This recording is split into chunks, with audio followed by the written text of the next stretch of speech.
Eto na ang first batch, oo, bunga ng saging versus dahon ng saging, yellow and green. At talaga namang kabog itong nakakulay green. Sino ba ito?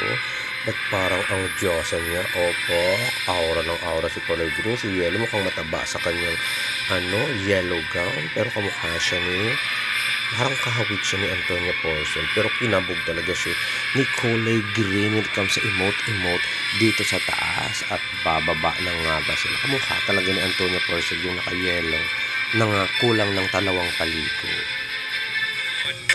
Sino nga ito? Basta ito na nga yung naka-green. Pa. Emote. Sige, ang ponga pababa. Pak. Ay, dahan-dahan talaga siya. Talagang yung chance talaga niya umara talagang inaarahan niya at talagang ayaw pakabog. Ang ganda pang Miss Universe.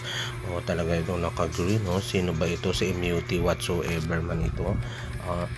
Ayan na ang laban na ng bunga at dahon ng saging. Aura. Ay, wala pa. Aura. Nag-forward talaga si Green para siya ang nauna. Diba? Kanya-kanya talagang diskarte yan kung paano pa kumabog sa mga eksena. Diba? Akala mo talaga ang bonggong-bonggong yung Green. Akala mo maghadukin siya. Kailan may superpower.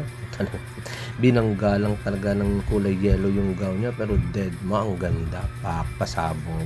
At mukhang siya ang mag-win sa round na ito dahil sa kamay pa lang panalo na. Charot lang. Hindi.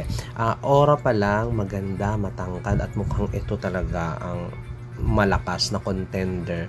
Bukod doon sa pinaghihiyawan na siya ng mga tao ay mukhang front runner itong si kulay green, kasi hindi ko naman alam yung pangalan niya, hindi ko mabanggit. And the winner is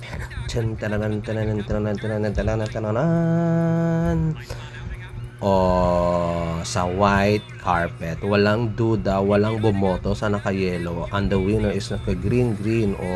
Kaway-kaway, ang ganda, ang payat, ang tangkad, ang plastic ng pagkapalakpak ni Kuya Lelo, pero inabot pa rin siya. Kinaladkad.